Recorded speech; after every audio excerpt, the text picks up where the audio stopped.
Hi students, I am Shweta Wagh. I am teaching physics since 6 to 7 years in private coaching classes. In this lockdown period, I will try you to cover your 12th standard syllabus, HSC state board syllabus, which is new portion in this lockdown period.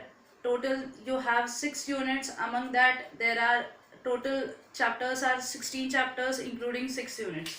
From that the first chapter is rotational dynamics. If you have any doubts, you can comment me in the comment box. Now there are various branches of physics. Amongst that, one of the branches mechanics. This mechanics is divided into two parts, statics and kinetics. Statics means the bodies are at rest. Kinetic means the bodies are in motion. This kinetics is again divided into two parts. One is kinematics and another one is dynamics. Now we will going to study this dynamics. Kinematics is a linear motion, dynamics is circular or rotational motion. In kinematics, no forces are exerted on the body. In dynamics, the forces are exerted on the body. In linear motion, you have studied velocity, displacement, acceleration. Similarly, in dynamics, in circular motion, you are going to study velocity, displacement and acceleration, but the terms are little bit different. Now this rotational dynamics chapter is again divided into two parts. One of the part is circular motion and another part is rotational motion. Other part is rotational motion. I will try to cover all the derivations, all theoretical part in my videos. So please comment and like my video.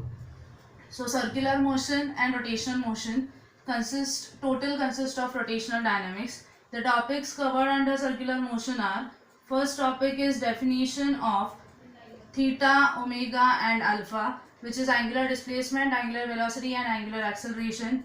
Next topic is UCM and non-UCM, which is uniform circular motion and non-uniform circular motion. Next topic is FCP and FCF, means centripetal force and centrifugal forces. Next topic is VCM, which is vertical circular motion. Over here again you have a conical pendulum also, the derivations based on conical pendulum. See, your new revised syllabus is easy for you to study NEET and JEE examinations because it is NCERT based syllabus.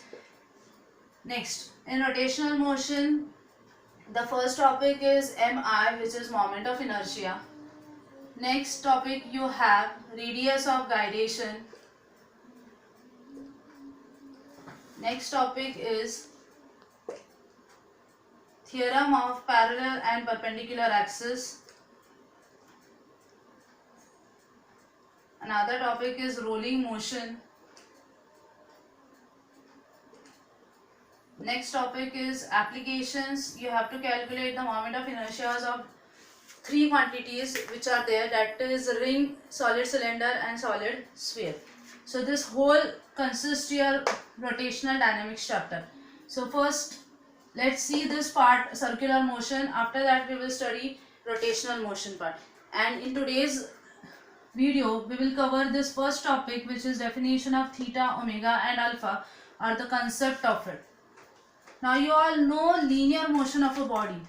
When the particle is going from one point to another point in a straight line, it is known as a linear motion. So just compare that linear motion with circular motion. It will be easy for you to understand. See, we will see first linear motion. After that we will see circular motion.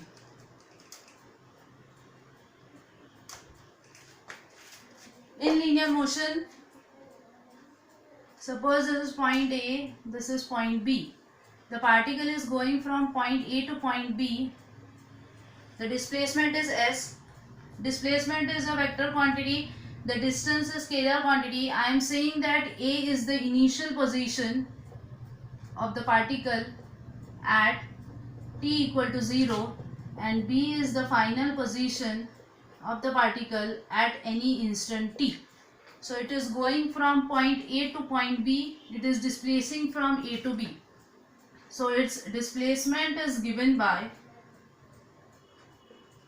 S. Using displacement, you can calculate velocity, which is V is equal to S by T, and using velocity you can calculate acceleration, which is A is equal to V by T. So similarly, in circular motion, rather than displacement, it means angular displacement, angular velocity and angular acceleration. So the first point in circular motion is, what do you mean by circular motion? Give its examples. So definition and examples. Definition is nothing but motion of a particle along the circumference of a circle is known as circular motion. Examples of it is motion of moon around the earth, or motion of planets around the sun, or tip of clock, minute hand, hour hand, so J tip असतं त्याचा motion. Next, suppose see O is the center, A is the initial position at t equal to 0. Now the first term in this is nothing but a radius vector. Radius vector, or you can say position vector. You will not simply say it as a radius, you will say it as a radius vector because it indicates the direction of the particle in which it is moving. Now see, suppose this is initial position.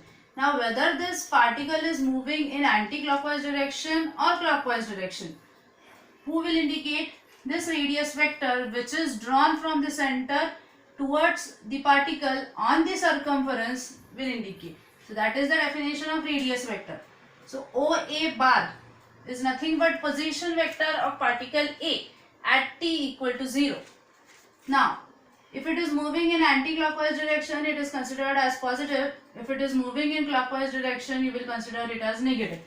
In our derivations, everywhere we will consider the particle is moving in anti-clockwise direction. Now this from A, the particle is moving in anti-clockwise direction till point B. So the radius vector will go from OA to OB. So this OB bar will be the radius vector for particle present at point B, and this will be the final position of the particle. This is nothing but linearly it is displacing, so it is S, but as it is a circular motion, it is covering some angle theta, which is nothing but angular displacement. So just compare, it will be easy for you to understand the concept. So next point, now in this you can say radius vector is nothing but the radius drawn from the center towards the particle on circumference is known as radius vector, and which indicates the direction of the particle in which it is moving. Now second, angular displacement. This will be asked for 1 mark. You have to write the definition, formula, unit of it.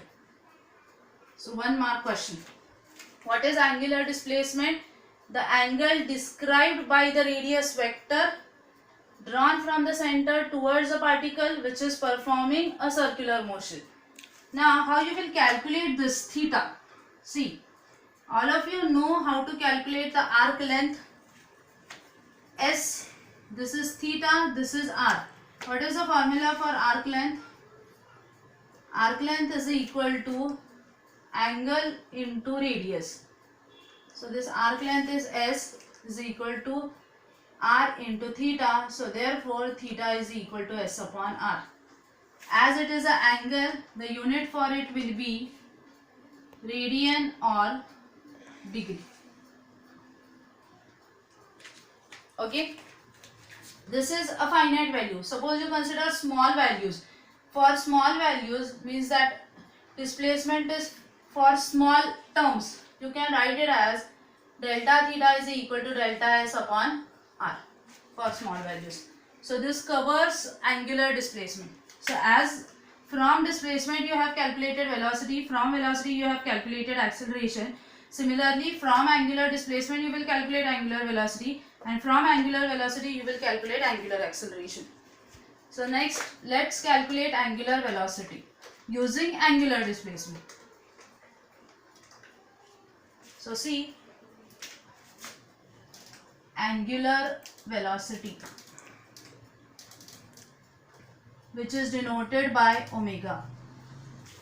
What will be the definition? Velocity is nothing but displacement upon time. Similarly, angular velocity will be time rate of change of limiting angular displacement. So it is changing with respect to time.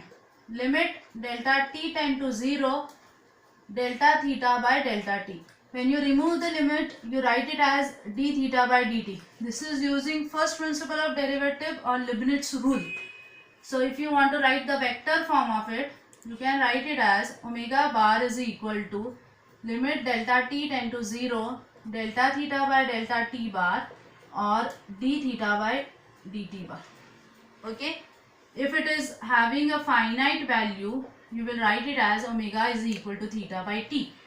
What will be unit of it? Radian per second, or you can write it as degree per second, and the dimensions will be L0, M0, T minus 1, because one time you have. So this completes angular velocity term for 1 mark. Definition, formula, unit, dimensions. These are optional. Whether you want to write, you can write down, but just write down this formula, which is very important. Now from angular velocity you will calculate angular acceleration. So angular acceleration is denoted by alpha.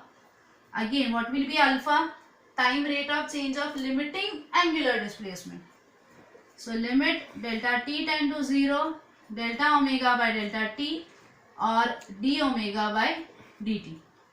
The vector form of it is alpha bar is equal to limit delta t tend to 0, delta omega bar by delta t, or d omega bar by dt. If it is having a finite value, you can write it as alpha is equal to omega by t. If you want to write the alpha in terms of theta, how you will write? 1 by t into omega. Omega is nothing but theta by t. So it is having a value theta by t square. So the unit for it will be what? Radian per second square or degree per second square, and the dimensions will be L0, M0, T minus 2. So this consists of 3 marks, 1 mark each. So in today's lecture we have seen what do you mean by circular motion, radius vector term, angular displacement, angular velocity, and angular acceleration. Using angular displacement you calculate angular velocity, using angular velocity you calculate angular acceleration. So this covers 3 marks from your syllabus. In next video lecture we will see next topic, which is nothing but UCM, non-UCM, and FCP and FCF, centripetal and centrifugal forces, distinguish between both. That is totally theoretical part. I'll give in the next